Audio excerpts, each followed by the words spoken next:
नमस्कार दोस्तों, आप सभी का हार्दिक स्वागत है, हार्दिक अभिनंदन है भाई। सभी विद्यार्थी जुड़ जाइए, क्लास को अधिक से अधिक शेयर कर दें, अधिक से अधिक लाइक कर दें भाई। जितने विद्यार्थी जुड़े हुए हैं क्लास को शेयर करें, क्लास को लाइक करें।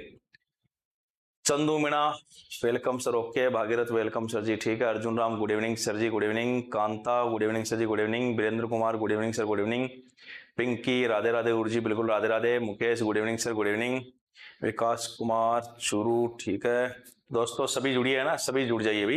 विकास कुमार प्रणाम गुरु जी, बिल्कुल नमस्कार भाई। सभी जुड़िए, क्लास को शेयर करें, क्लास को लाइक कर दे भाई, है ना। जितने विद्यार्थी हैं सभी क्लास को शेयर और क्लास को लाइक कर दे।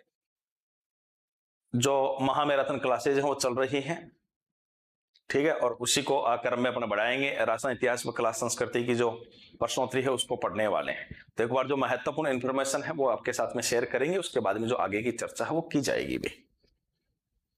देखो, सबसे पहले जो मैं बात कर रहा हूं, आप देखिएगा एसएलसी क्लासेज। आपको पता है एसएलसी क्लासेज के ही यूट्यूब चैनल के ऊपर आप अध्ययन कर रहे हैं। आपको अगर बुक्स, ये देखो वॉल्यूम फर्स्ट है, ये वॉल्यूम सेकंड है, ये माई कंप्यूटर वाली है आपके, ये बूस्टर है 7000 बेस्ट क्वेश्चंस की, ये 33 प्रैक्टिस सेट की बुक है। ये 5 बुक्स का कॉम्बो है जो आपको मात्र कितने रुपए में मिलने वाला है? 1799 रुपए में मिलने वाला है। ये बुक्स परचेज करने के लिए आपको एसएलसी क्लासेज के ऐप को डाउनलोड करना है प्ले स्टोर के ऊपर जाके, और वहां से आप जो है ऑनलाइन ऑर्डर कर सकते हैं।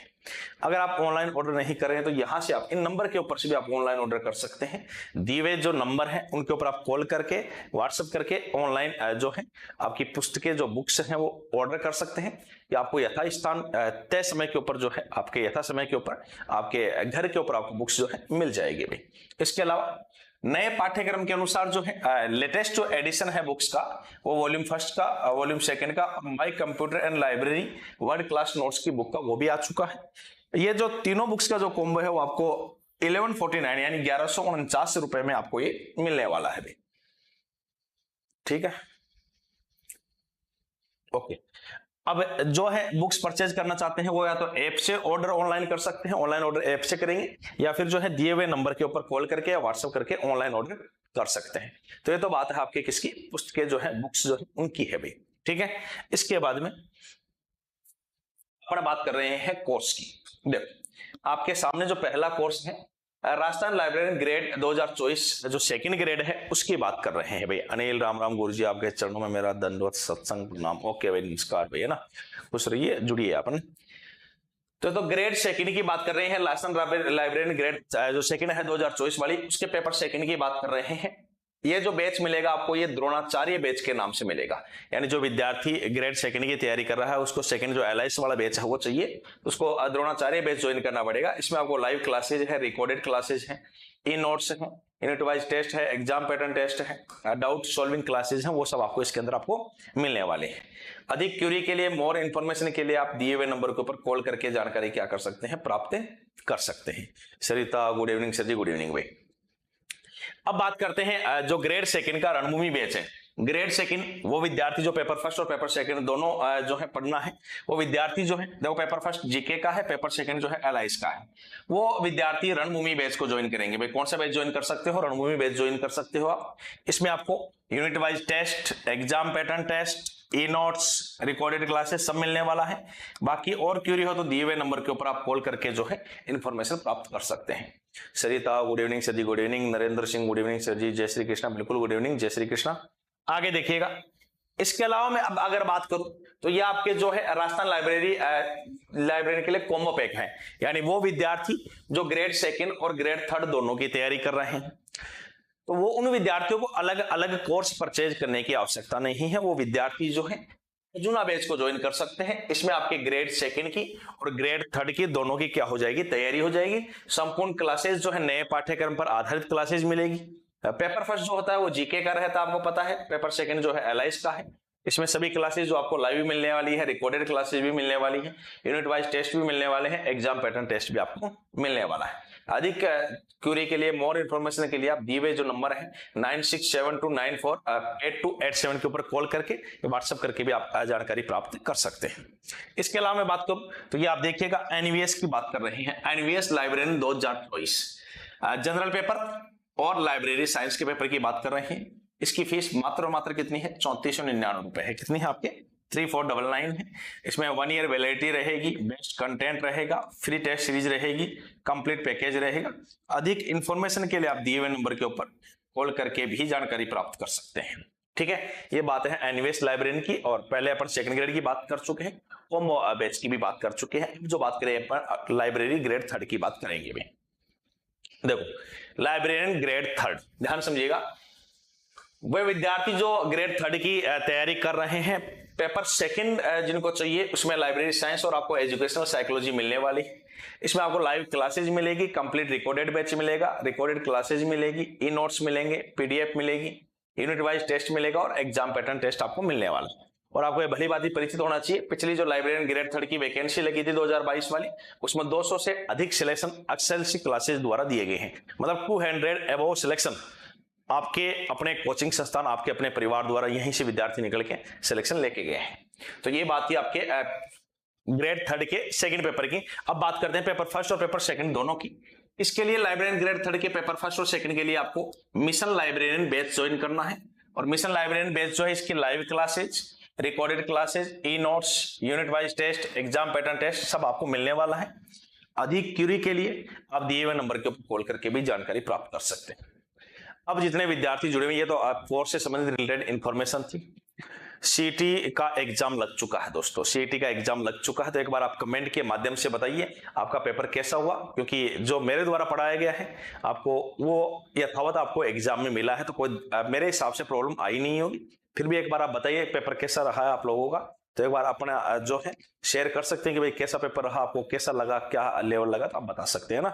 रोशन Prajapat, good evening sir ji, good evening. तो मुझे आपके कमेंट का एक बार के लिए इंतजार है, आपका कैसा रहा पेपर, तो आप जानकारी जो है दे सकते हैं। आपको जैसा भी आपने अटेम्प्ट किया है, क्या है क्या नहीं है। बाकी पेपर फर्स्ट जो था वो इजी लेवल का रहा था। पेपर सेकंड जो था, पेपर सेकंड का मतलब हो गया शिफ्ट फर्स्ट थोड़ी इजी थी, सेकंड शिफ्ट मॉडरेट थी, और थर्ड और फोर्थ शिफ्ट थोड़ा टफ आया था पेपर, जहां तक मुझे लगता है। बाकी आप खुद भी बता सकते हैं, क्योंकि एग्जाम आपने दिया है तो आप बेटर जानते हैं इस चीज के बारे में। चंदू मीणा, अच्छा हुआ, ओके। जिस विद्यार्थी ने दिया है तो वो बता सकता है भैया ना। अच्छे क्वेश्चंस आए थे, किए होंगे आपने अच्छे से, पूर्ण उम्मीद है आप लोगों से। बहुत सारे क्वेश्चंस, अब कहने की बात नहीं है, यूट्यूब क्लासेस से बहुत सारे क्वेश्चंस ऐसे कैसे डिप्लो आए हैं, लाइन तक चेंज नहीं है, वैसा का वैसे क्वेश्चंस बहुत सारे आए हैं। कोई दिक्कत मेरे हिसाब से आना नहीं चाहिए आपको ना। रोशन प्रजापत सर क्या लिख रहे हो रोशन? तो मेरे हिसाब से कोई दिक्कत आई नहीं होगी है ना किसी विद्यार्थी को। कमेंट तो बहुत न के बराबर आए हैं भाई, दिया है तो कोई दिक्कत नहीं है ना। अनिल बढ़िया हुआ, ओके भाई, ठीक है। तो कमेंट तो कम है, चलो क्लास फिर प्रॉपर स्टार्ट करते हैं ना, प्रश्नों से स्टार्ट करते हैं। ठीक है, देखिए पहला क्वेश्चन, मेवाड़ के किस महाराणा ने अजमेर दरगाह के लिए 4 गांव अनुदान में दिए? क्या वो राजा संग्राम सिंह थे? क्या वो शासक जगत सिंह द्वितीय थे? क्या वो महाराणा फतेह सिंह जी थे? या वो अमर सिंह द्वितीय थे? भाई आप सभी को आंसर देना है भाई। मेवाड़ के किस महाराणा ने अजमेर दरगाह के लिए 4 गांव अनुदान में दिए? शायर चौधरी सर, मैं पहली बार हूं चैनल पर। ओके शायर, आपका कोचिंग संस्थान में अभिनंदन है भाई। Roshan Prajapati sir, fourth shift difficult थी? हाँ, थर्ड फोर्थ दोनों ही डिफिकल्ट थी भाई ना। शायर कौन से पेपर की बात हो रही है? तो जो सीटी वाले पेपर की थी उसकी चर्चा करी थी बच्चों के साथ में कि भाई कैसा क्या हुआ है क्या नहीं है। बाकी जो प्रश्नोत्तरी है वो स्टार्ट कर चुके हैं अपन, आपको आंसर देना है सभी विद्यार्थियों को। मेवाड़ के किस महाराणा ने अजमेर दरगाह के लिए 4 गांव अनुदान में दिए? आपको ये बताना। क्या ऑप्शन ए संग्राम सिंह जी हैं? क्या ऑप्शन बी जगत सिंह द्वितीय हैं? क्या ऑप्शन सी फतेह सिंह जी हैं? क्या ऑप्शन डी अमर सिंह द्वितीय है? वे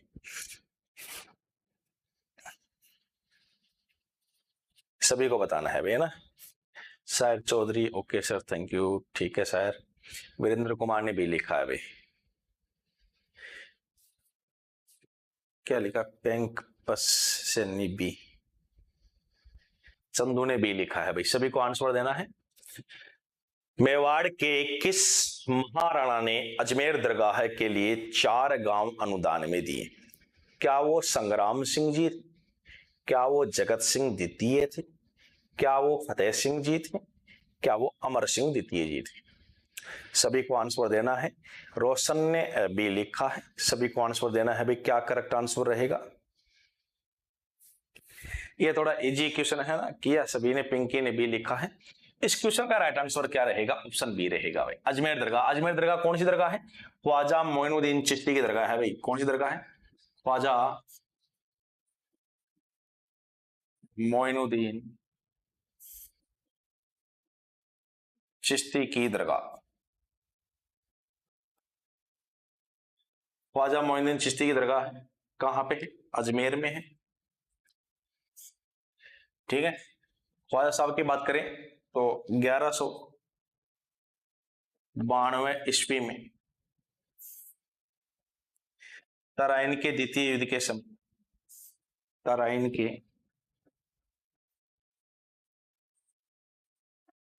द्वितीय युद्ध के समय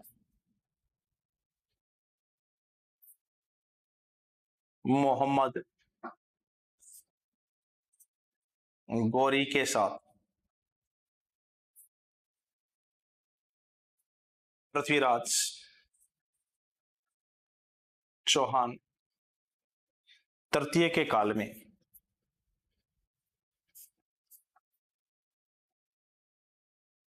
भारत आया। यहाँ पे 2 कढ़ाइयां रखी हुई है, बड़ी देग और छोटी देग। इसमें रखी हुई है बड़ी देग।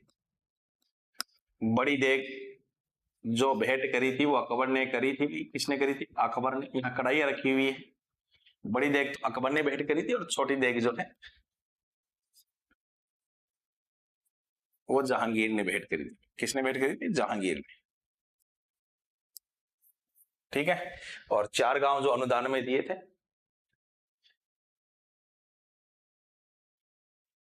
ख्वाजा वो ऐड का चोपड़ा अलग है। ठीक है भी है ना। सर विद्यार्थी स्क्रीनशॉट ले में। सर लाइब्रेरी साइंस कौन से सर पढ़ाते हैं? सर मुकेश सर पढ़ाते हैं लाइब्रेरी साइंस तो। ठीक है, स्क्रीनशॉट लीजिए।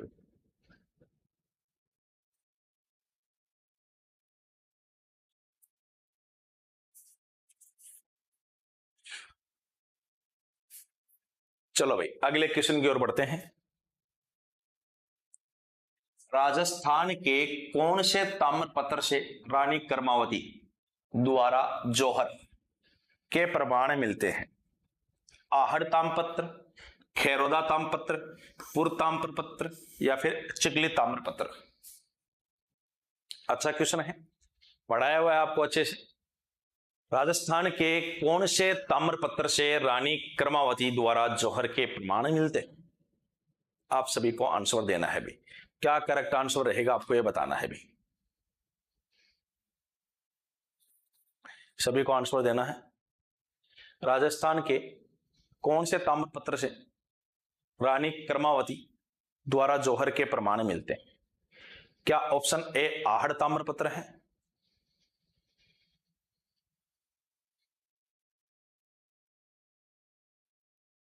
ठीक है, या फिर खेरोदा है, पुर ताम्रपत्र है, चिकली ताम्रपत्र है?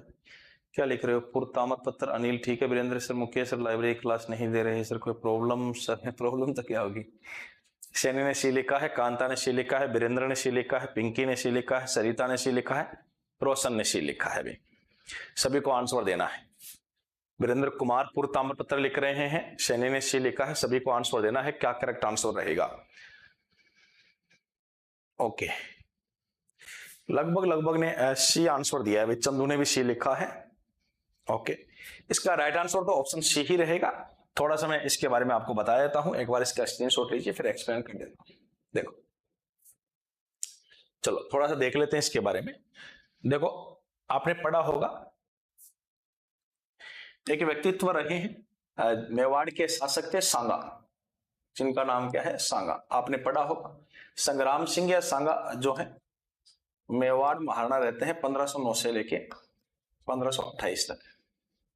इनके मैं पुत्र की थोड़ी सी बातें कर लेता हूं। संग्राम सिंह या सांगा 1509 से लेके 1528 तक शासक रहते हैं भी। कांता वर्मा ऐप पे हो रही है रोज? हाँ बिल्कुल, ऐप पे तो चली रही होगी, क्लासेस जो कोर्स ले रखा है वो तो चली रही है ना। सांगा के मैं पुत्रों की थोड़ी सी चर्चा कर लेता हूँ ना। एक तो देखो भोजराज थे, पहले पुत्र तो भोजराज थे।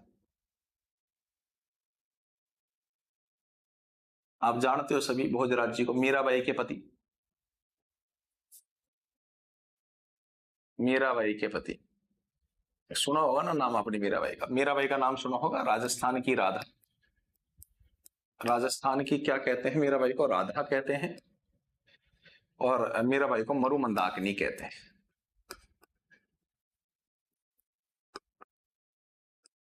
फिर इनके जो दूसरे नंबर के पुत्र थे उनका नाम था आपके रतन सिंह सेकंड। रतन सिंह सेकंड थे और ये आपके 1528 से 31 तक शासक रहे थे। थोड़ा बताऊं इनके बारे में, तो अहेरिया उत्सव के दौरान ये मारे गए थे ना। सेनल, good evening sir, good evening sir, English में भी करो प्रखर, ठीक है। रतन सिंह सेकंड की बात कर रहे हैं। अहेरिया उत्सव, अहेरिया उत्सव के दौरान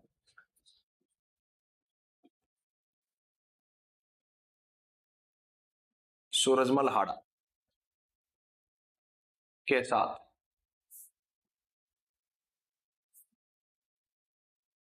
लड़ते हुए मारा गया था। तो ये इनका कार्यक्रम कंप्लीट हो चुका था। फिर जो तीसरे नंबर के पुत्र थे, इनके कार्यकाल के दौरान ये होता है।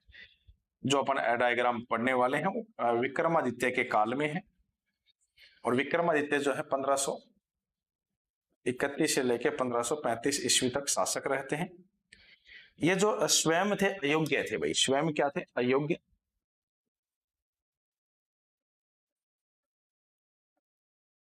तो इनकी जो संरक्षिका, इनकी जो संरक्षिका है वो इनकी मां थी और मां का नाम था कर्मावती। मां का नाम क्या था? कर्मावती था भाई। ओके कुमार बॉय, बिल्कुल सही बात है, ठीक है। कुमार बॉय भोजराज की मृत्यु खातोली, कुछ इतिहासकारों के अनुसार खातोली के युद्ध में है कुमार बॉय, कुछ इतिहासकारों ने खानवा के युद्ध में कहा है। ठीक है भाई, ठीक है। थोड़ा सा मैं इसकी बात कर लेता हूँ, इस बात को आप समझिएगा। विक्रमादित्य स्वयं अयोग्य है, संरक्षक है। इसी समय जो है एक अभियान होता है 1534-35 अभियान, थोड़ा सा मैं बता देता हूँ। 1534-35 ईस्वी में गुजरात के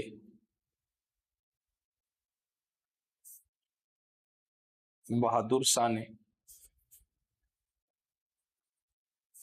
आक्रमण किया था।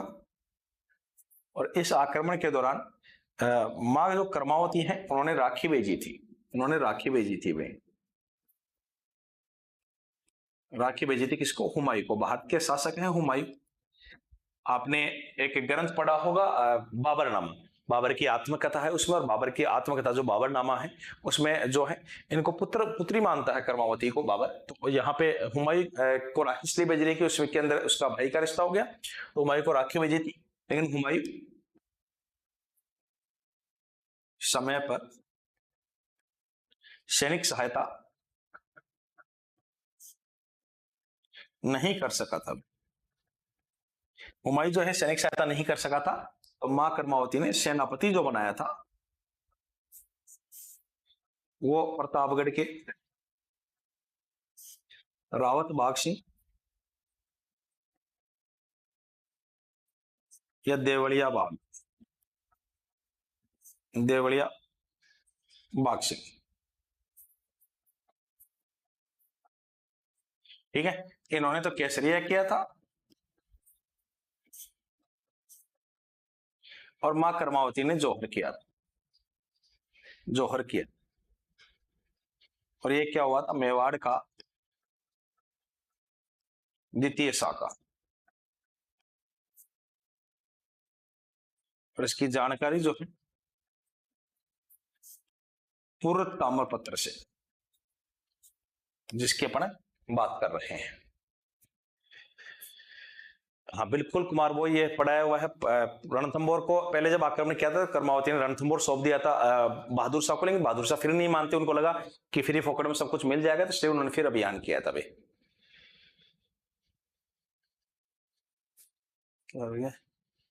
सर कितना लंबा ले जाइएगा सर, मिनिमम डिस्टर्ब हो जाएगा पर। अच्छा ठीक है, ओके ओके है ना। तो ये अपूर्व पत्र कब का है? 1535 का है ना। और थोड़ा सा और ध्यान रखना, इसके जो चौथे पुत्र थे वो उदय सिंह जी थे, थोड़ा सा बता देता हूँ वैसे। चौथे पुत्र जो थे वो उदय सिंह थे। और फिर आगे की बातें बताई हुई आपको कि एक उड़ना राजकुमार के दासी पुत्र थे जिनका नाम पृथ्वीराज सिसोदिया था, और उन्होंने विक्रमादित्य की हत्या कर दी थी, उदय सिंह जी की हत्या करना चाहते थे, वो मैटर है। तो थोड़ा सा ध्यान रखिएगा, स्क्रीनशॉट आपको लेना है, आप एक बार ले लीजिए। चलो भाई अगले क्वेश्चन की ओर बढ़ते हैं। अगला क्वेश्चन है, सम्राट पृथ्वीराज चौहान तृतीय के पिता कौन थे? क्या अजय पाल थे? क्या सोमेश्वर चौहान थे? क्या अजय राज चौहान थे? क्या अर्णोराज थे? भाई सभी को आंसर देना, सभी को आंसर देना है। भी क्या करेक्ट आंसर रहेगा? कुमार बॉय ने 1540 से बेहतर लिखा, लेकिन ऐसा है नहीं, 1537 में ही राज्याभिषेक हो जाएगा। किनका? आपके उदय सिंह जी का 1537 से बेहतर रहेगा। ठीक है, 1537 में रहता है कुंभलगढ़ दुर्ग में, क्योंकि वहीं पे शरण ली थी उन्होंने। फिर 40 में तो निर्णायक रूप से मावली या मातृ शिशु रक्षक युद्ध में पराजित कर देते हैं वो किसको? आपके बनवीर, और फिर पूर्ण रूप से बन जाते हैं। जितेंद्र ने बी लिखा है, सैनी ने बी लिखा है, भावना ने बी लिखा है, वीरेंद्र ने बी लिखा है, वसन ने बी लिखा है, मुकेश लहरी ने बी लिखा है, पिंकी ने बी लिखा है, चंदू ने सोमेश्वर लिखा है। सभी को आंसर देना है। जितने विद्यार्थी जुड़े हुए हैं सभी क्लास को शेयर कर दें, लाइक कर दें। क्या आंसर रहेगा? पृथ्वीराज चौहान तृतीय के पिता कौन थे? ये एक सीधा सा क्वेश्चन है। नरेंद्र सिंह भी लिख रहे हैं, सैनी ने भी लिखा है भाई। चलो इस क्वेश्चन को भी देख लेते हैं। देखो सीधा सीधा है। पहले तो इस क्वेश्चन का जो करेक्ट आंसर रहेगा वो तो क्या रहेगा? आपके सोमेश्वर चौहान रहेगा। क्या रहेगा? सोमेश्वर चौहान रहेगा। थोड़ा सा पृथ्वीराज चौहान तृतीय की चर्चा कर लेते हैं। बताया हुआ है वैसे, फिर रिपीट कर देता हूं। इनका जन्म जो है 1166 ईस्वी में कहां पे होता है? अहिन्ल पाटन गुजरात में होता है। अहिन्ल पाटन गुजरात में होता है। ये शासक कब बनते हैं? 1177 से लेके 1192 ईस्वी तक ये क्या रहेंगे? शासक रहेंगे। ठीक है, मात्र 11 वर्ष की आयु में शासक बनते हैं। मात्र 11 वर्ष की आयु में शासक बनते, इसलिए इनकी जो संरक्षिका है वो इनकी मां की गई, और मां का नाम है कर्पूरी देवी। इनके जो पिता हैं इनका नाम है सोमेश्वर चौहान।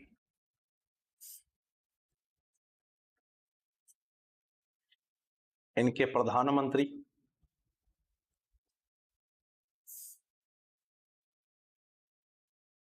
कदम्बासिया केमास। इनके सेनापति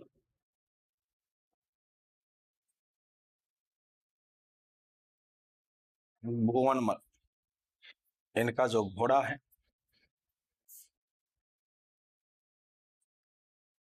उस घोड़े का नाम है नाटेरम्बा। इनकी उपाधियों की बात करूं, एक तो है राय पिथोरा,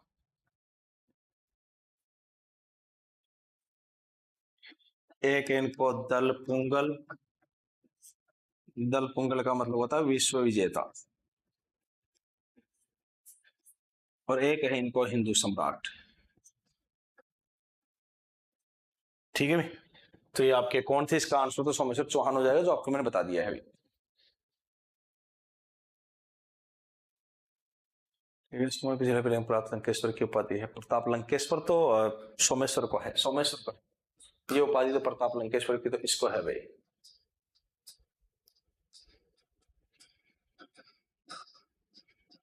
इसको है प्रताप लंकेश्वर की उपाधि। तो ठीक है, इसको अजयराज, इसको लिख देते हैं। चलो, साम्राज्य निर्माण का काल था इसका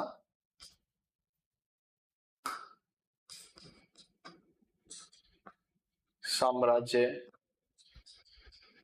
निर्माण का काल, इसी को अंजार का धनी कहते हैं। ठीक है, ओके,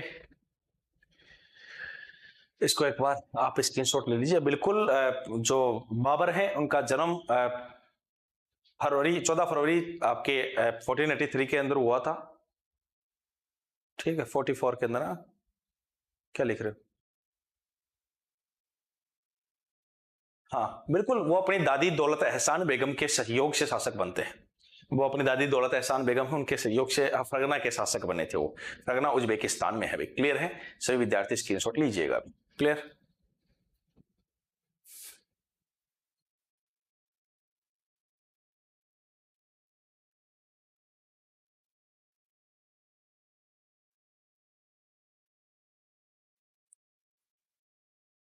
ठीक है भैया ना, अगले क्वेश्चन की ओर बढ़ते हैं। अगला क्वेश्चन, चौहान वंश का प्रथम शासक कौन था? क्या वो दुर्लभ राज है? क्या वो विग्रह राज है? क्या वो वासुदेव चौहान है? क्या वो अजय राज है? भाई सभी को आंसर देना है। भाई सभी को आंसर देना है। चौहान वंश का प्रथम शासक कौन था? क्या वो दुर्लभ राज है? क्या वो विग्रह राज है? क्या वो वासुदेव चौहान है? क्या वो अजयराज चौहान है? सभी को आंसर देना है। सभी को बताना है चौहान वंश का प्रथम शासक कौन था। कुमार बॉय ने वासुदेव लिखा है, रोशन ने सी लिखा है, जितेंद्र सी लिख रहे हैं, सैनी ने सी लिखा है, नीरज ने भी लिखा है, कांता ने सी लिखा है। सभी को आंसर देना है। क्या करेक्ट आंसर रहेगा? मुकेश सी लिख रहे हैं। चौहान वंश का प्रथम शासक कौन था? आप सभी को यह बताना है। चौहान वंश के प्रथम शासक कौन रहे हैं? भाई आंसर देना है आपको। सभी बताएंगे क्या आंसर रहेगा। क्या ऑप्शन ए दुर्लभ राज रहेगा, ऑप्शन बी विग्रह राज रहेगा, ऑप्शन सी वासुदेव रहेगा, या ऑप्शन डी अजय राज रहेगा? अम्बेडकर सोच रहे हैं। बाकी अनिल ने वासुदेव चौहान लिखा है, सबने वासुदेव चौहान लिखा है। बिल्कुल, इसका करेक्ट आंसर भी क्या होगा? वासुदेव चौहान ही तो होगा। मैंने आपको जब चौहान वंश पढ़ाया था उस टाइम पे आपको बताया था भी, चौहान या चहमान वंश, उसी समय मैंने आपको बताया था कि इसकी जो स्थापना है 551 में वासुदेव चौहान ने की थी भाई। और मैंने आपको यह भी बताया कि जो स्थापना करता है वो उस वंश का संस्थापक, चौहान वंश का संस्थापक, आदि पुरुष या मूल पुरुष कहलाता है। इसने सांबर या सपाद लक्ष्य के आसपास स्थापना की थी। आसपास स्थापना की थी इन्होंने। जो प्रारंभिक राजधानी बनाया था, इनिशियल कैपिटल जो है, प्रारंभिक राजधानी किसको बनाते हैं? अहिशत्रपुर को बनाते हैं, जिसको वर्तमान में नागौर के नाम से आप जानते हैं। इसी ने अपने कुलदेवी शाकंभरी देवी के मंदिर का निर्माण करवाया था। शाकंभरी देवी का मंदिर कहां पे है? सांबर में है भाई। कहां पे है? सांबर में है। और इसी वासुदेव चौहान ने सांबर झील भी बनवाई थी। सांबर झील का निर्माण भी करवाया। सांबर झील का निर्माण भी करवाया था।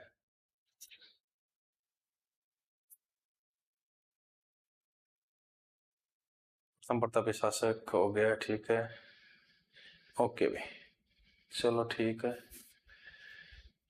सर आपने पूरा कंप्लीट पढ़ाया था, okay Pinky, very good morning Pinky, good evening ji भाई। शेष कक्षा कब चली?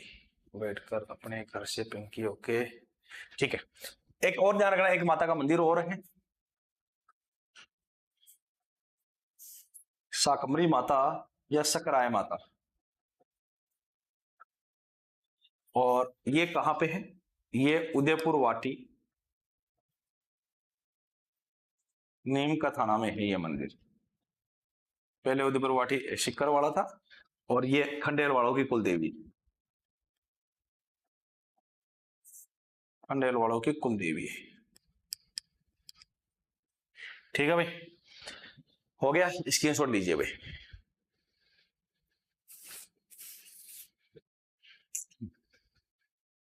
चलो भाई, जितने विद्यार्थी जुड़े हुए हैं सब क्लास को शेयर कर दें, क्लास को लाइक कर दे भाई। उदयपुर वाटी, ओके। अगला क्वेश्चन, राजपूतों की उत्पत्ति से संबंधित अग्निकुंड के सिद्धांत से किस वंश का उदय नहीं हुआ? क्या वो सोलंकी है, क्या वो राठौड़ है, क्या वो परमार है, या वो चौहान है? सभी को आंसर देना है, अच्छा क्वेश्चन है, सभी को बताना है। राजपूतों की उत्पत्ति से संबंधित अग्निकुंड के सिद्धांत से किस वंश का उदय नहीं हुआ, आपको ये बताना है। क्या वो सोलंकी है, क्या वो राठौड़ है, क्या वो परमार है, क्या फिर वो चौहान है? अंबेडकर ने सोलंकी लिखा है, रोशन प्रजापति ने भी लिखा है, कुमार ने राठौड़ लिखा है, सैनी ने भी लिखा है, अनु ने भी लिखा है, मुकेश ने भी लिखा है, पिंकी ने सी लिखा है, जितेंद्र ने ए लिखा है, नरेंद्र बी लिख रहे हैं, ठीक है, अनु ने बी लिखा है, चंदू ने बी लिखा है, वीरेंद्र ने बी लिखा है, जयप्रकाश ने ए लिखा है। चलो सबका लगभग लगभग सही है। सरिता ने बी लिखा है, लता पटेल ने ए लिखा है। चलो देख लेते हैं इस क्वेश्चन का राइट आंसर तो क्या रहेगा, राठौड़ रहेगा भाई। क्या रहेगा? राठौड़ रहेगा। क्या रहेगा? राठौड़ रहेगा। अब आप अच्छे से समझ लीजिएगा। देखो, राजस्थान का सबसे ऊंचा पर्वत कौन सा पर्वत है? आबू पर्वत है। आबू पर्वत सिरोही में है। यहाँ पे जो है वशिष्ठ ऋषि तपस्या क्या करते थे? कौन से ऋषि? वशिष्ठ ऋषि। जब वशिष्ठ ऋषि तपस्या क्या करते थे तो जो यज्ञ अनुष्ठान ये करते थे तो उनके अंदर जो राक्षस है मांस मदिरा डाल के उनको यज्ञ को भंग कर दिया करते थे। इसलिए इन्होंने राजपूतों की उत्पत्ति अग्निकुंड से प्रारंभ की। तो इन्होंने अग्निकुंड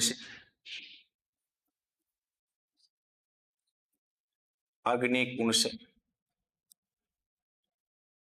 राजपूतों की उत्पत्ति का क्रम, अग्निकुंड से राजपूतों की उत्पत्ति का सही क्रम क्या है? मैं लिख रहा हूं, ध्यान दीजिए। प्रतिहार, प्रतिहार के बाद में क्या? परमार, परमार के बाद में क्या? चालुक्य, चालुक्यों को क्या कहते हैं? सोलंकी। और चालुक्यों के बाद में क्या? चौहान। तो आप देख सकते हो राजपूतों की जो उत्पत्ति हुई है अग्निकुंड से वो किन किन की हुई है? प्रतिहारों की हुई है। तो प्रतिहार तो इस क्वेश्चन का आंसर नहीं रहेगा, प्रतिहार तो है ही नहीं। फिर परमारों की हुई है, परमार नहीं होगा। फिर चालुक्य सोलंकी की हुई है, ये भी नहीं होगा। चौहान है, ये भी नहीं होगा। तो ये तो क्लियर हो गया, आंसर क्या रहेगा? राठौड़ रहेगा। इनके समर्थन कौन कौन करते हैं? समर्थन किस किस ने किया है वो थोड़ा सा देख लेते हैं। उत्पत्ति के जो राजपूतों की उत्पत्ति अग्निकुंड से हुई है ये कौन कौन कहता है? एक तो पृथ्वीराज रासो कहता है, पृथ्वीराज रासो, पृथ्वीराज रासो। और आपको बताया हुआ है पृथ्वीराज रासो के लेखक चंद्रप्रदायी। इसको पूरा किया था जलहन ने, जो इनके क्या है, पुत्र है। इसकी भाषा जो है वो पिंगल है, भाषा जो है पिंगल है। इसी में तराइन युद्धों का वर्णन है, तराइन युद्धों का वर्णन, इसी में संयोगिता का वर्णन है।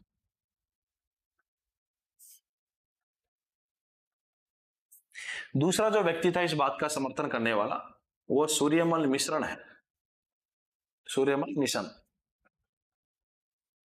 इनके भी दो ग्रंथ हैं, पहला वंश भास्कर है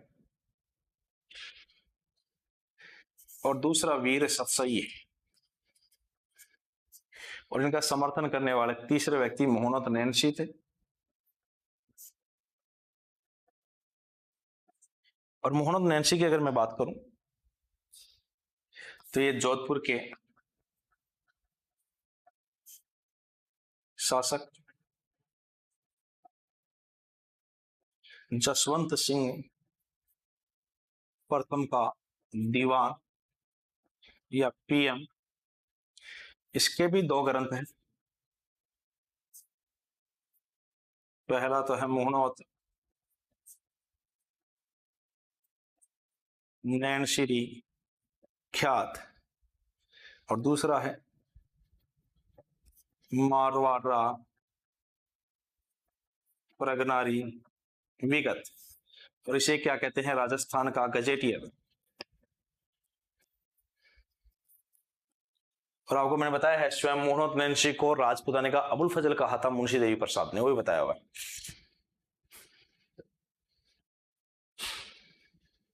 ठीक है Jodhpur, okay okay okay okay भाई, क्लियर है। सभी विद्यार्थी स्क्रीनशॉट ले लीजिएगा।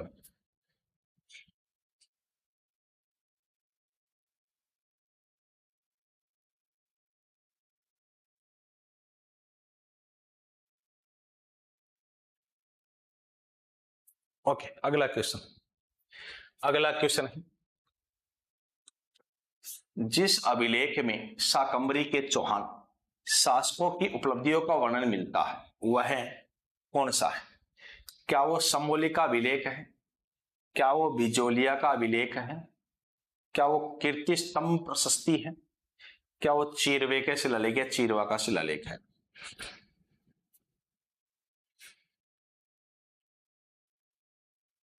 सभी को आंसर देना है भाई। क्वेश्चन आपके सामने है, जिस अभिलेख में शाकंभरी के चौहान शासकों की उपलब्धियों का वर्णन मिलता है वह कौन सा है? आपको यह बताना है।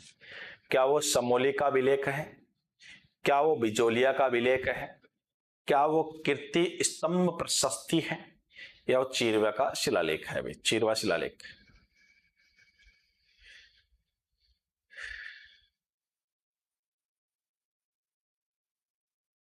सभी को आंसर देना है भाई। मुकेश कुलहरी ने बी लिखा है, रोशन प्रजापति ने बी लिखा है, अनिल ने बिजोलिया लिखा है, सैनी ने बी लिखा है। सभी को आंसर देना है, क्या करेक्ट आंसर रहेगा भाई? जिस अभिलेख में शाकंभरी के चौहान शासकों की उपलब्धियों का वर्णन मिलता है वह कौन सा है? अजय ने बी लिखा है, चंदू ने बी लिखा है। जितने विद्यार्थी जुड़े हुए हैं सभी को आंसर देना है, क्या करेक्ट आंसर रहने वाला है। क्वेश्चन आपके सामने है, राइट आंसर आपको बताना है। सरिता सैनी ने बी लिखा है, करेक्ट आंसर क्या रहेगा आपको ये बताना है। कांता ने बी लिखा है, पिंकी ने डी लिखा है, हेमलता ने बी लिखा है, वीरेंद्र बी लिख रहे हैं, कुमार ने बी लिखा है। ये आसान सा क्वेश्चन है, आपको पढ़ाया हुआ भी है। इस क्वेश्चन का जो राइट आंसर रहेगा वो क्या रहेगा? बिजोलिया अभिलेख रहेगा, बिजोलिया शिलालेख रहेगा। ये जो है उत्कीर्ण है, ये है कहां पे? पहली बात भीलवाड़ा में है। कहां पे है? भीलवाड़ा में है। किस जगह पे है? तो पार्श्वनाथ मंदिर के पास स्थित। आप सभी जानते हो जैन धर्म के 23वें तीर्थंकर जो हैं वो पार्श्वनाथ जी थे। जैन धर्म के 24 तीर्थंकर हुए हैं और 24 तीर्थंकर में 23वें जो है पार्श्वनाथ जी हैं। पहले ऋषभदेव जी आदिनाथ जी हैं, 21वें नेमिनाथ जी हैं, 22वें अरिष्ट नेमी है, 23वें पार्श्वनाथ जी हैं और 24वें महावीर स्वामी हैं। तो पार्श्वनाथ जी जैन मंदिर है, वहां पे इनका जो है स्थित है। ये उत्कीर्ण कब है? 1170 में। उत्कीर्ण 1170 ईस्वी में सोमेश्वर चौहान के काल में। सोमेश्वर चौहान के काल में इसके जो रचनाकार हैं वो गुणभद्र है। इसकी जो भाषा है वो संस्कृत है। इसके जो निर्माता हैं वो जैन श्रावक लोलाक है। और इसी बिजोलिया शिलालेख के अनुसार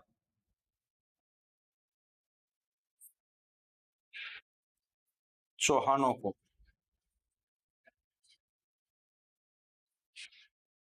वत्स गोत्रीय ब्राह्मण बताया गया है। इसी बिजोलिया शिलालेख के अनुसार चौहानों को क्या बताया गया है? वत्स गोत्रीय ब्राह्मण बताया गया है। क्लियर?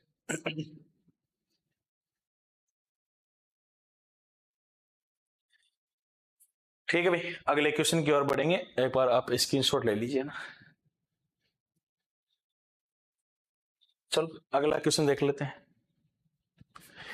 मोहम्मद गौरी व पृथ्वीराज चौहान के मध्य तराइन का पहला युद्ध कब हुआ? क्या सन 1194 में हुआ है? क्या 1992 में हुआ है? क्या 1198 में हुआ है? क्या 1191 में हुआ है? सभी को आंसर देना है। सभी को आंसर देना है। मोहम्मद गौरी व पृथ्वीराज चौहान के मध्य तराइन का प्रथम युद्ध कब हुआ था? सभी को आंसर देना है। अनिल ने डी लिखा है, सैनी ने डी लिखा है, मुकेश डी लिख रहे हैं, चंदू ने 1191 लिखा है, वीरेंद्र ने 1191 लिखा है, कांता ने डी लिखा है, जितेंद्र ए लिख रहे हैं, गरवा 1191 लिख रहे हैं, वीरेंद्र ने 1191 लिखा है। सभी को आंसर देना है। क्या करेक्ट आंसर रहेगा? विक्रम सिंह ने भी लिखा है, मोहम्मद गौरी व पृथ्वीराज चौहान तृतीय के मध्य तराइन का प्रथम युद्ध कब लड़ा गया? सरिता ने डी लिखा है, सैनी ने डी लिखा है, जितेंद्र ने डी लिखा है, हनुमान ने डी लिखा है, हेमलता ने डी लिखा है। चलो इसका राइट आंसर भी क्या रहेगा? ऑप्शन डी रहेगा। आपको पता है दो प्रमुख युद्ध थे, एक तो 1191 है, तराइन का प्रथम युद्ध। तराइन का प्रथम युद्ध कहां पे? हरियाणा में होगा। किस किस के मध्य? मोहम्मद गौरी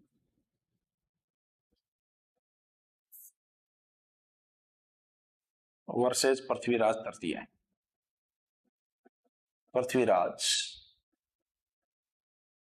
चौहान तृतीय। और इसमें कौन जीता था? पृथ्वीराज जीता था। और दूसरा 1192 में है। डिटेल तो आपको समझाई भी है, नॉर्मली समझ लीजिए।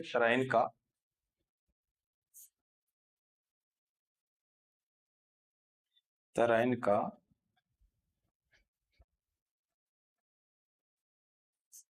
द्वितीय, ये भी कहां पे होगा? हरियाणा में होगा। तराइन का मैदान हरियाणा में। ये भी किसके मध्य है? गौरी। गौरी मीन्स मोहम्मद गौरी भी। ठीक है। पृथ्वीराज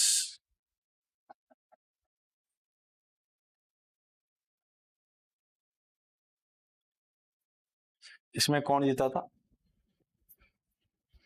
गौरी जीता था। पृथ्वीराज को बंदी बनाया था और फिर पृथ्वीराज की हत्या करवाई थी। आप सभी जानते हो, पूरी डिटेल में आपको ये चीजें भी बताई हुई है भाई। तो ये आपके तराइन के युद्ध की चर्चा थी। तराइन के युद्ध 3 हुए हैं, एक और है तराइन का युद्ध। अगर आपको ध्यान हो तो 1215-16 में। एक और बता देता हूं, 1215 कई जगह 1216 भी लिखा हुआ है।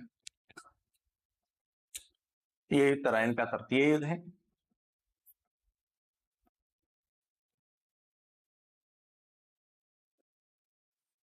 और ये किसके मध्य था? तो ये इल्तुतमिश वर्सेस तजाउद्दीन यल्दौज। इसमें कौन जीता था? इल्तुतमिश जीता था भाई। कौन से वंश का था ये? गुलाम वंश का था। गुलाम वंश के शासक थे। तो 3 युद्ध हुए हैं तराइन के। जैसे पानीपत के 3 है वैसे तराइन के भी कितने हैं? 3 युद्ध। तो मेरे हिसाब से क्लियर है, स्क्रीनशॉट लीजिएगा भाई।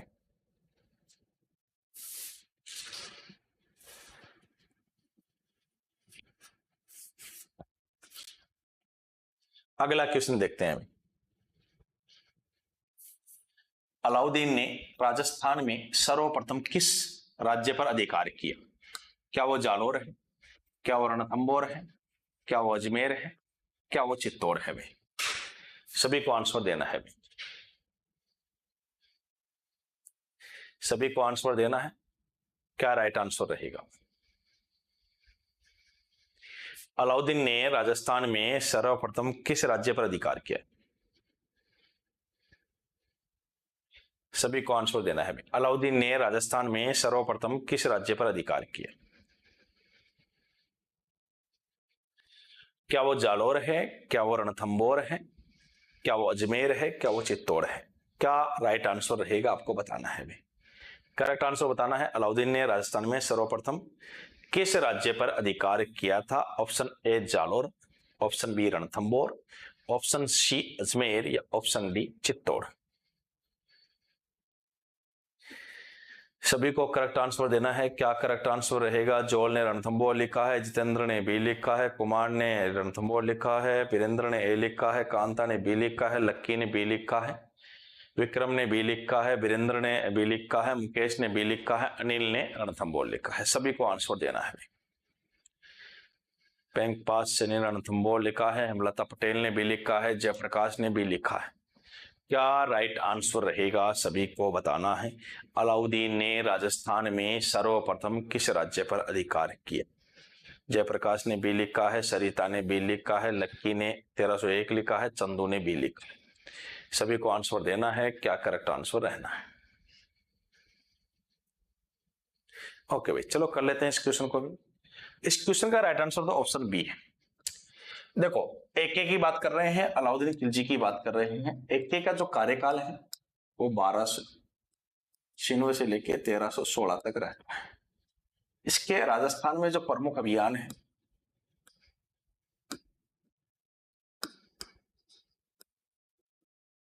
प्रमुख अभियान की अगर मैं बात करूं, देखो एक तो करता है 1301 में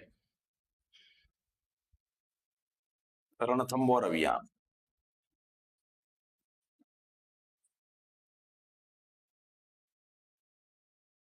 कौन सा अभियान है दोस्तों? रणथंबोर अभियान। इस समय रणथंबोर के शासक थे हमीर देव चौहान। 4 अभियान तो आपको मुख्य रूप से ध्यान रखने ही है। 1303 अभियान, चित्तौड़ अभियान।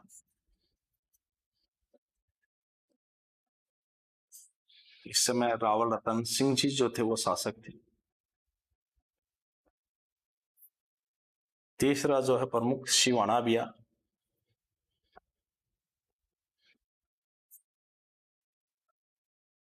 शिवाना अभियान। और शिवाना के समय शासक सातल देव थे। और चौथा जो है प्रमुख 1311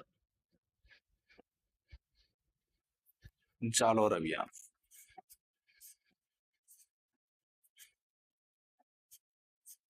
और जालोर के शासक जो थे वो कानड़ देव चौहान थे। तो रणथंबोर इसका क्या है? करेक्ट आंसर है भाई। रणथंबोर इसका क्या रहेगा? करेक्ट आंसर रहेगा भाई। क्लियर है? ओके, स्क्रीनशॉट लीजिए।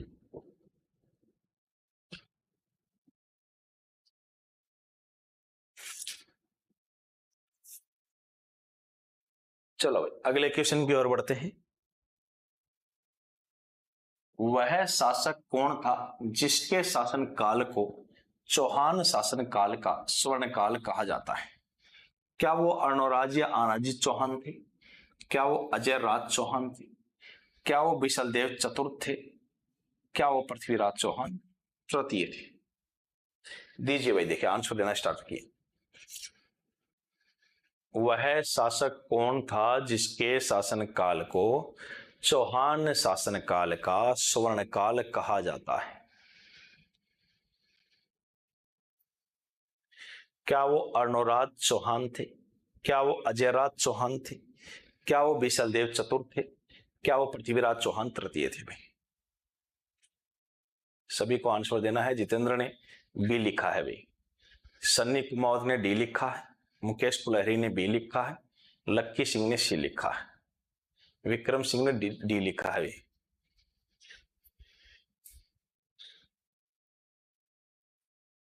सभी आंसर दीजिएगा। रोशन सर जी सीईटी में 150 में से कितने क्वेश्चन राइट होने चाहिए? देखो 40% दे रखा है सीईटी का क्राइटेरिया। सीईटी का क्राइटेरिया कितना दे रखा है? 40% दे रखा है। कितना परसेंट दे रखा है? जनरल का इनका है तो 40% है, और रिजर्व कैटेगरी में है तो 35% है। रिजर्व कैटेगरी का है तो उसके लिए 35% है, तो लगभग आप 40% तो 60 हो जाता है, आप देख सकते हैं। ठीक है ना? और यहाँ 52 क्वेश्चन हो जाते हैं। यहाँ 60 क्वेश्चन है और 52 क्वेश्चन, अगर इतने होते हैं तो आप क्वालिफाई है। क्वालिफाइंग मार्क्स है। लेकिन ध्यान रखना, स्केलिंग होगी मतलब क्या होगा? इसके अंदर नॉर्मलाइजेशन होगा। नॉर्मलाइजेशन की प्रोसेस होगी, घटेंगे बढ़ेंगे नंबर इसमें ना। सन्नी ने एस सीख लिखा है, लक्की ने सी लिखा है, चंदू ने डी लिखा है, सन्नी ने सी लिखा है, सनी ने डी लिखा है, पिंकी ने सी लिखा है। Devendra Bishnoi good evening sir ji, good evening. Jitendra C लिख रहे हैं, चंदू ने एस टी लिखा है ना। सबके अलग अलग बता दिया ना। 35% है, रिजर्व कैटेगरी है तो 35% है। इस क्वेश्चन का राइट आंसर क्या रहेगा? ऑप्शन सी रहेगा। ऑप्शन सी रहेगा। एक बार इसका आप स्क्रीनशॉट लेना चाहे तो ले लीजिए, फिर मैं इस क्वेश्चन के बारे में 3 लाइनें बताऊंगा, उसको आप लिख लीजिएगा ना स्क्रीनशॉट में।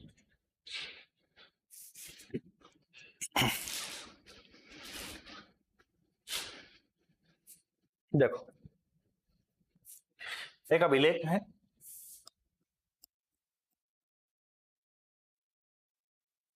शिवालिक अभिलेख।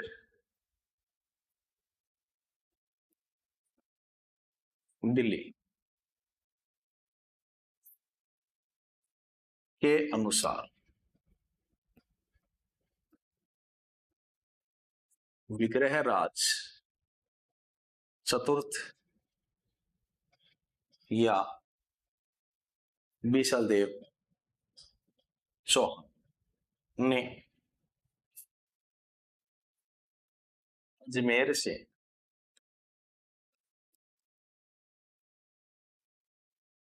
दिल्ली तक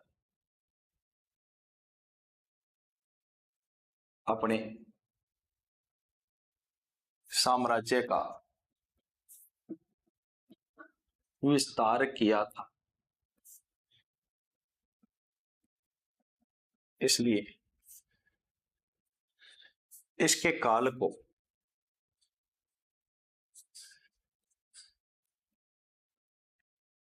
चौहानों का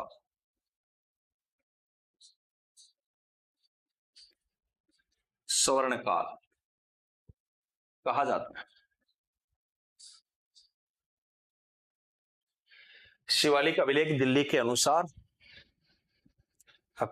अपने साम्राज्य का क्या करते हैं, अजमेर से दिल्ली तक विस्तार करते हैं, इसलिए इनके काल को चौहानों का क्या कहते हैं? स्वर्ण काल कहते हैं। ठीक है भाई, आगे देखो, एक और ध्यान रखना।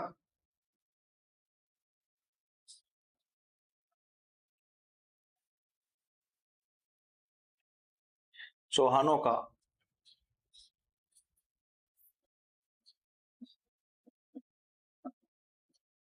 साम्राज्य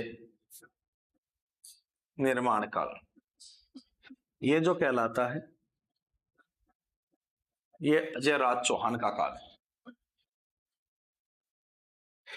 और एक होता है चौहानों का शून्य काल। चौहानों का शून्य काल, ये जो काल कहलाता है ये प्रहलाद चौहान का काल है। ठीक है नहीं, सारे बता दिए हैं, स्क्रीनशॉट ले लो भाई।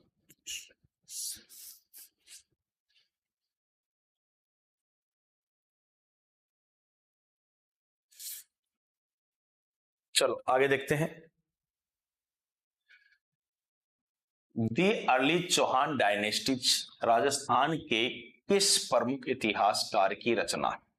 क्या गौरीशंकर हीराचंद ओझा है, क्या डॉक्टर दशरथ शर्मा है, क्या बी एन रेवू है, क्या डॉक्टर जी एन शर्मा है? सभी को आंसर देना है। Roshan Prajapati, very nice class sir ji, धन्यवाद रोशन। सभी को आंसर देना है भी। The early Chauhan dynasty Rajasthan के प्रमुख इतिहासकार की रचना है, किस इतिहासकार की रचना है आपको ये बताना है।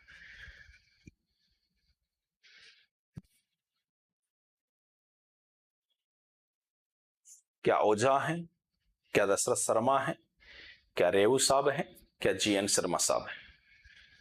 सभी को आंसर देना है। सन्नी ने ऑप्शन बी लिखा है, अनिल ने दशरथ शर्मा लिखा है। सभी को आंसर देना है, क्या करेक्ट आंसर रहेगा। चंदू ने बी लिखा है, लक्की सिंह ने ए लिखा है, कांता वर्मा ने बी लिखा है,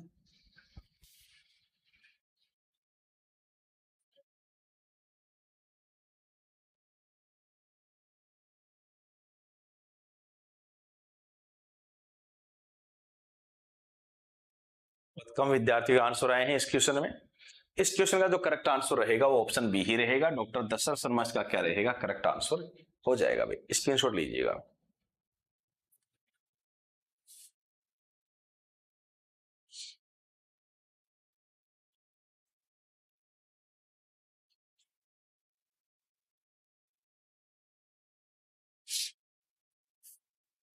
चलो भाई अगला क्वेश्चन देखते हैं।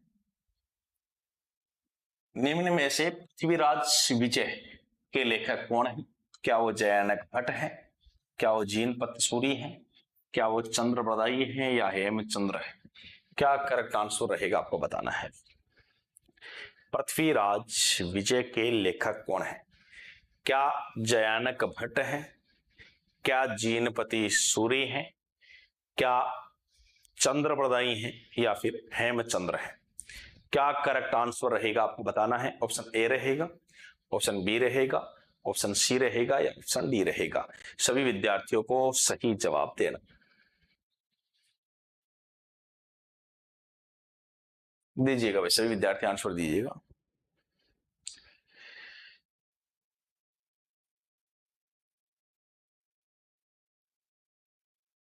लक्की सिंह ने ए लिखा है, अनिल ने जयानक भट्ट लिखा है, सन्नी ने ए लिखा है, रोशन ने बी लिखा है, चंदू ने जयानक लिखा है, शिमला ने सी लिखा है। सभी को देना है भाई। निम्न में से पृथ्वीराज विजय के लेखक कौन है? अच्छा क्वेश्चन है। जयानक भट्ट है, और जीनपति सूरी है, या फिर चंद्रप्रदायी है, या फिर हेमचंद्र है? पवन ने जयानक लिखा है, विक्रम ने जयानक लिखा है, जितेंद्र ने ए लिखा है, लक्की ने लिखा। बिल्कुल सही बात है। जयानक भट्ट, चंद्रप्रदायी, पृथ्वीराज, इसका तो कौन सा था? करण पृथ्वीराज विजय, इंपॉर्टेंट है भाई। पृथ्वीराज विजय, और संस्कृत भाषा में था। पृथ्वीराज के दो दरबारी प्रमुख थे, इनका पृथ्वीराज रासो, और ये पिंगल भाषा में था।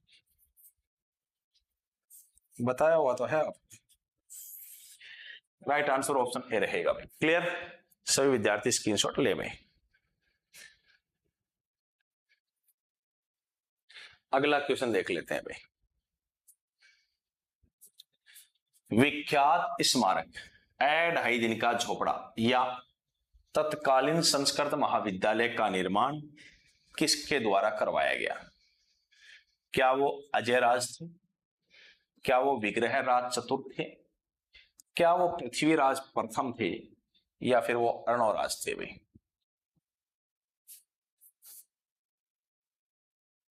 विख्यात स्मारक ए ढाई दिन का झोपड़ा, जो आज है, लेकिन ये पूछ रहा है उस समय तत्कालीन क्या था। ये संस्कृत पाठशाला थी, सरस्वती कंठाभरण नामक संस्कृत पाठशाला। उस समय उसका निर्माण किसने करवाया था, ये पूछ रहा है अभी। मनीषा मेघवाल ने बी लिखा है, लक्की सिंह ने बी लिखा है, सन्नी ने बी लिखा है, जितेंद्र ने बी लिखा है, पवन ने भी लिखा है, चंदू ने भी लिखा है, सनी ने भी लिखा है, मनीषा ने भी लिखा है। सभी को आंसर देना है, क्या करेक्ट आंसर रहेगा। शिमला ने भी लिखा है, कांता ने भी लिखा है, क्या करेक्ट आंसर रहेगा आपको बताना है। विख्यात स्मारक ए ढाई दिन का झोपड़ा या तत्कालीन संस्कृत महाविद्यालय का निर्माण किसके द्वारा करवाया गया। तो इसका राइट आंसर तो विग्रहराज चतुर्थ रहेगा। मैंने आपको बताया था क्या नाम से करवाया था, सरस्वती कंठाभरण नामक संस्कृत पाठशाला, सरस्वती कंठाभरण नामक संस्कृत पाठशाला। ठीक है भाई, कहां पे, अजमेर में। इसका निर्माता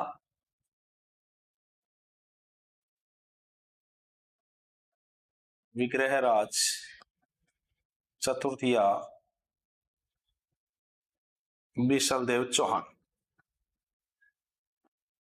इसको तुड़वाया किसने, कुतुबुद्दीन ऐबक।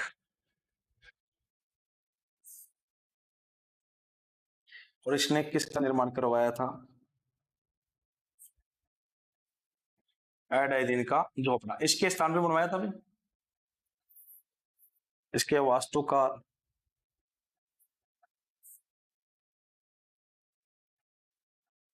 अप्पू बकर, 16 खंभों का महल, राजस्थान की प्रथम मस्जिद, लेकिन कैसी है, अपूर्ण। ढाई दिन का क्या लगता है यहाँ पे, उर्स, किसकी याद में, पंजाब शाह की याद में। तो मैंने आपको बताया पहले क्या थी, ये सरस्वती कंठाभरण नामक संस्कृत पाठशाला थी, उसको बाद में तुड़वा दिया था कुतुबुद्दीन ऐबक, जो गुलाम वंश के आगे चल के संस्थापक भी रहते हैं, मामलुक वंश के संस्थापक रहे हैं। इन्होंने इसको तुड़वाया, इसके स्थान पे किसका निर्माण करवा दिया, इसने ए ढाई दिन के झोपड़े का निर्माण करवा दिया। ए ढाई दिन का झोपड़ा राजस्थान की पहली मस्जिद है। दो इतिहासकार, एक जॉन मार्शल, एक पर्सी ब्राउन है। एक इतिहासकार कहता है कि इसका निर्माण ढाई दिन में हुआ है, इसलिए इसको ढाई दिन का झोपड़ा कहते हैं। दूसरे इतिहासकार मानना है कि यहाँ पे ढाई दिन का उर्स लगता है पंजाब शाह की याद में, इसलिए इसको क्या कहते हैं, ढाई दिन का झोपड़ा कहते हैं। इसको 16 खंभों का महल कहा जाता है। इसके वास्तुकार जो है वो अबू बकर हैं। इसके वास्तुकार कौन है, अबू बकर हैं। तो ये आपके क्या है, ढाई दिन का झोपड़ा या तत्कालीन संस्कृत महाविद्यालय। राइट आंसर ऑप्शन बी रहेगा भाई। क्लियर, स्क्रीनशॉट लीजिएगा।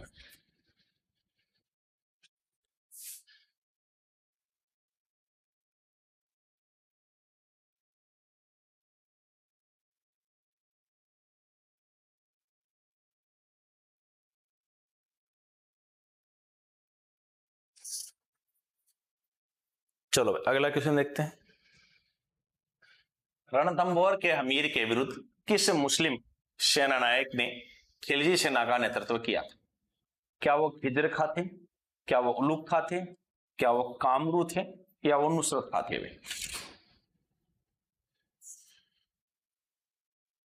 रणथंभौर के हमीर के विरुद्ध की बात हो रही है।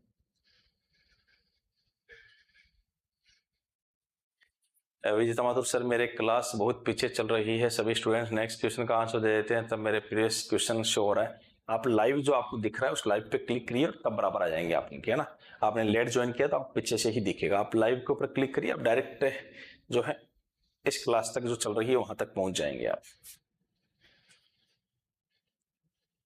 सभी को आंसर देना है भी। रणथंभौर के हमीर के विरुद्ध किस मुस्लिम सेना नायक ने खिलजी सेना का नेतृत्व किया था? शिमला ने बी लिखा है भी।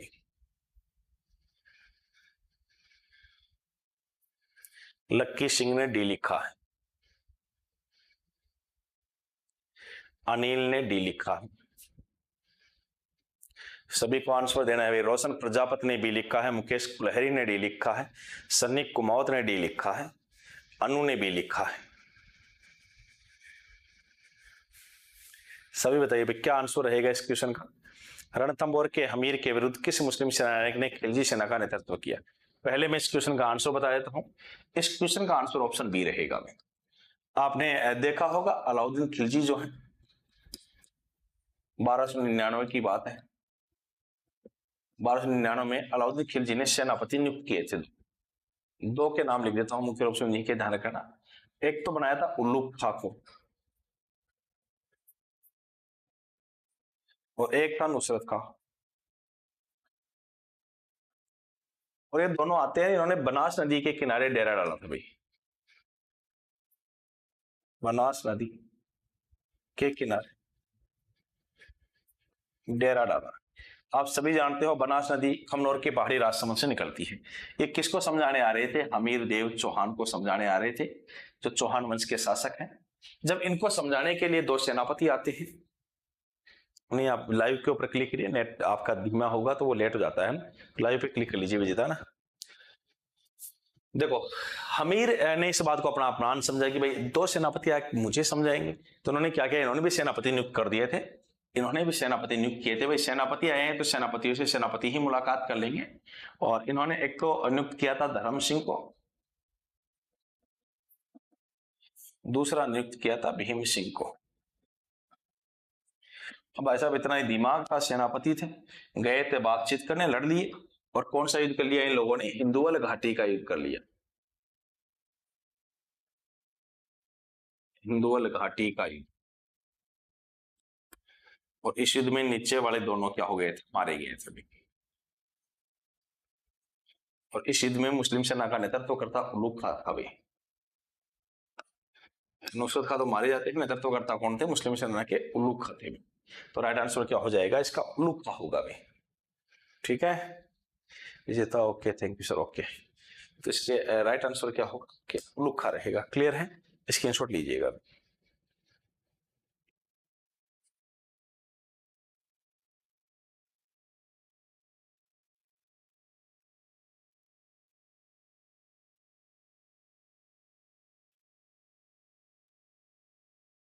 अगला क्वेश्चन देखते हैं भाई।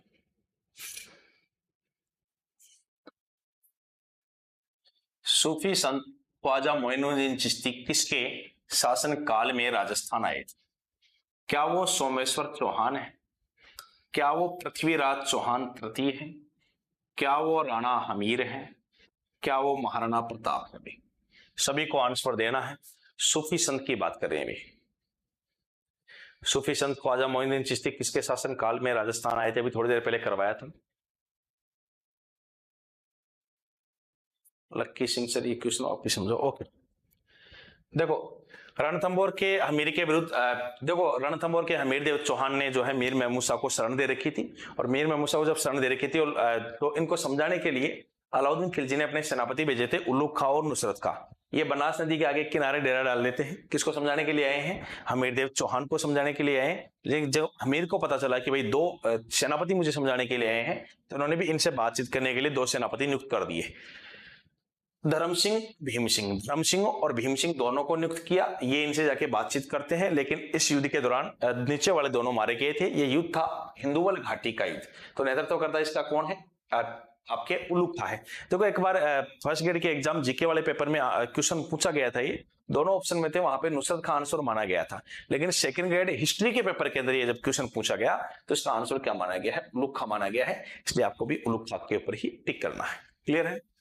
ओके अगले क्वेश्चन की बात कर रहे थे। ख्वाजा मोइनुद्दीन चिश्ती किसके काल में राजस्थान आए थे? आपको बताना है। हेमलता ने बी लिखा है, रोशन ने बी लिखा है, विजेता माथुर ने बी लिखा है। सभी को आंसर देना है। लक्की सिंह मेरे भाई साहब समझ में आ गई? क्लियर? अगर फिर भी डाउट तो आप कमेंट के माध्यम से पूछ सकते हैं। बाकी क्लियर तो आप तुमका इंप्रेशन दे सकते हैं मेरे भाई। सूफी संत ख्वाजा मोइनुद्दीन चिश्ती किसके शासन काल में राजस्थान आए थे? ऐसे तो ये क्वेश्चन नहीं हुआ था भाई, डिलीट नहीं हुआ है ना। बहुत सारे क्वेश्चंस ऐसे होते हैं जो डिस्ट्रीब्यूट वाले होते हैं लेकिन आंसर मान लिए जाते हैं।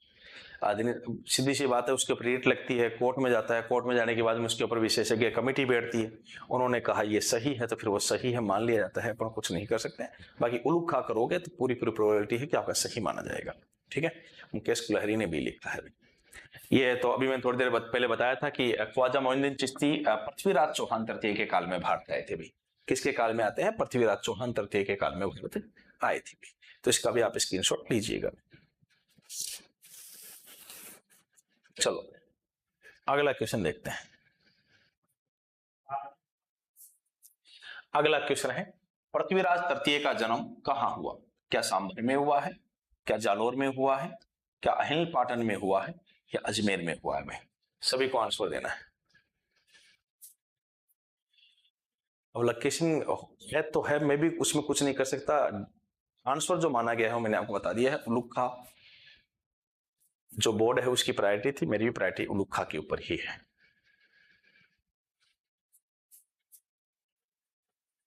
पृथ्वीराज तृतीय का जन्म कहां हुआ आपको ये बताना। कांता वर्मा ने सी लिखा है, थोड़ी देर पहले ही करवाया है। जितेंद्र ने एस सी लिखा है भी।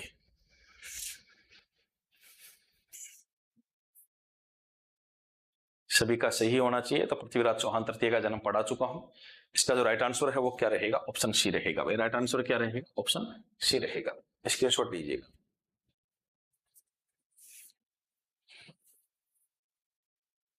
चलो अगला क्वेश्चन देखते हैं। सिरोही के किस शासक ने ईस्ट इंडिया कंपनी से संधि की? क्या वो लक्ष्मण देव थे, क्या वो शिव सिंह थे, क्या साहसमल थे, या इनमें से कोई नहीं है? सभी को आंसर देना है भी। चंदू मीणा ने सी लिखा है, वो हो चुका है। अगले क्वेश्चन का आंसर दीजिएगा। सिरोही के किस शासक ने ईस्ट इंडिया कंपनी से संधि की? क्या वो लक्ष्मण थे, क्या वो शिव सिंह थे, क्या वो सहसमल थे, या इनमें से कोई नहीं है? क्या करेक्ट आंसर रहेगा आपको बताना। Option A, option B, option C या ऑप्शन डी? लक्ष्मण, शिव सिंह, सहसमल या इनमें से कोई नहीं?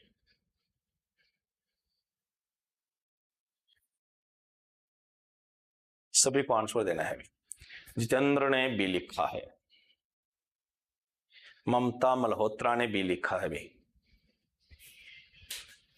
अनु ने बी लिखा है, मुकेश ने बी लिखा है, लक्ष्य ने बी लिखा है, विजेता ने सी लिखा है, लक्की सिंह ने बी लिखा है। राइट आंसर क्या रहेगा? ऑप्शन बी रहेगा। मेरा बताया हुआ है सिरोही राजस्थान की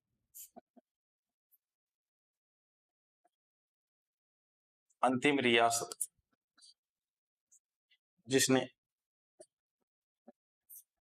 ईस्ट इंडिया कंपनी के साथ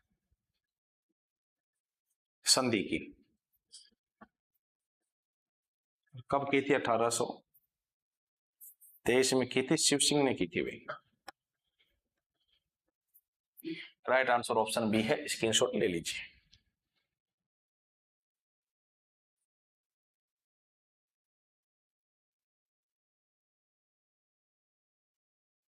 दोस्तों आज की क्लास की प्रश्नोत्तरी को यहीं समाप्त करते हैं। यहां तक किसी विद्यार्थियों को डाउट हो आप कमेंट के माध्यम से मुझसे पूछ सकते हैं।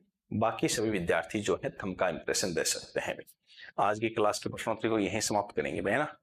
किसी विद्यार्थी को डाउट हो, कोई बात पूछनी हो तो आप कमेंट के माध्यम से पूछिएगा। बाकी सभी विद्यार्थी जो है थंब का इंप्रेशन दीजिएगा भाई।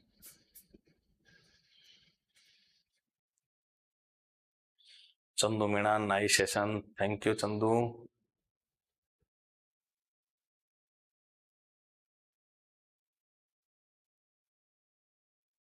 किसी को कुछ पूछना हो तो आप पूछ सकते हो है ना। ममता मल्होत्रा, सर आज आप उदास क्या है? नहीं नहीं, मैं क्यों उदास होऊंगा भाई, मैं फर्स्ट क्लास है एकदम, कोई दिक्कत वाली बात नहीं है। कोई भी डाउट हो किसी विद्यार्थी को तो पूछ सकते हो आप ना। लक्की सिंह, नाइस सेशन, धन्यवाद लक्की। मस्त रहा करो, अच्छे से पढ़ा करो। कोई क्वेश्चन हो तो आप पूछ लिया करो ना, कोई घबराने की आवश्यकता नहीं है। किसी प्रकार का वो डाउट हो, कोई कमेंट हो तो आप पूछ सकते हैं। बाकी तैयारी पे पूरा फोकस रखिए सभी विद्यार्थी। लक्की सिंह, नाइस सेशन, धन्यवाद। विजेता, थैंक यू सर। ओके विजेता, ठीक है। तो दोस्तों आज की जो क्लास है, आज का जो सेशन है उसको यहीं समाप्त करेंगे। नेक्स्ट क्लास में आगे की जो प्रश्नोत्तरी है उसके साथ में आपसे मुलाकात होगी। तब तक के लिए धन्यवाद। जय हिंद, जय भारत।